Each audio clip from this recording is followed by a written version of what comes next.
Welcome back to another in our series of People, Places, and Things of the Bible. Our subject for today is I Wish. A man got on a bus on February 14th carrying a dozen red roses. He sat beside a young man.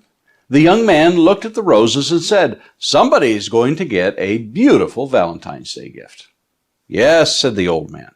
A few minutes went by, and the old man noticed that his young companion was staring at the roses. "Do you have a girlfriend?" the old man asked. "I do," said the young man. "I'm going to see her now. I'm taking her this." He held up a Valentine's Day card. They rode along in silence for another 10 minutes, and the old man rose to get off the bus. As he stepped out into the aisle, he suddenly placed the roses on the young man's lap and said, "I think my wife would want you to have these. I'll tell her that I gave them to you." He left the bus quickly, and as the bus pulled away, the young man turned to see the old man enter the gates of a cemetery.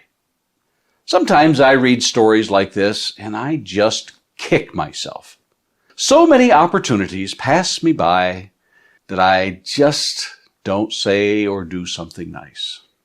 Why don't I ask myself. "Beats me," I respond. I have conversations of that nature from time to time. I'm not really concerned that I talk to myself or even that I respond. You, however, might want to be concerned. I think it is rather healthy to hear those words out loud. There's something about the auditory learning center in me that helps me grasp ideas in a way that silence falls short at times.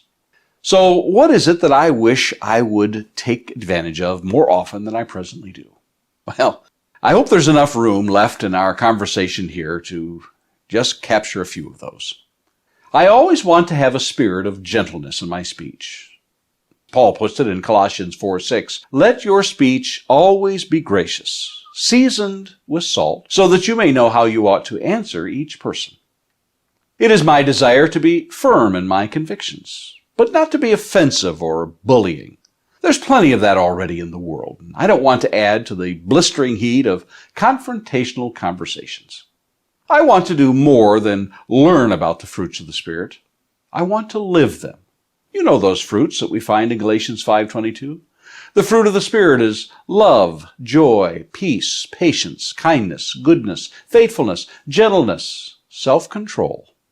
Against such things there is no law.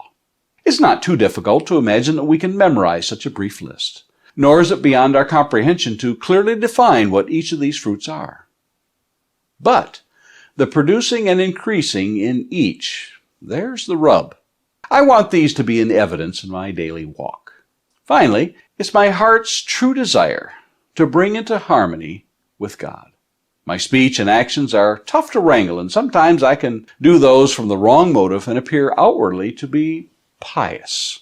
But the heart, that's laid bare before God, and I just can't fake that. There are many verses from the Scriptures that speak to the actions of a pure heart. But the promise that Jesus made in his Sermon on the Mount and the Beatitudes is a starting point for me. "Blessed are the pure in heart, for they shall see God." Matthew 5:8. What greater honor can one receive than the recognition of a pure heart by God Almighty himself? I suspect I'll be kicking myself and giving myself a good talking to for quite some time if I'm allowed to live out a long life on this planet. But short time or long, I desire to work on these that I might, in the end, hear my Master say, "Well done, good and faithful servant.